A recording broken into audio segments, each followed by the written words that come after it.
देशवासी यांनी इंग्रजांच्या विरोधात आवाज उठवला.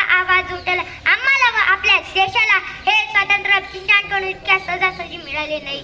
म्हणून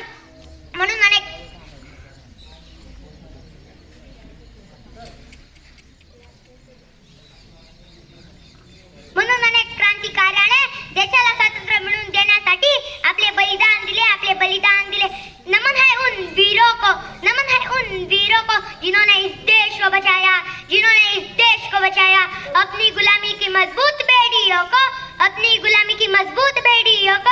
गुलामी के बलिदान से पिघलाया, अपनी गुलामी की रक्त से पिघलाया और भारत माँ को आजाद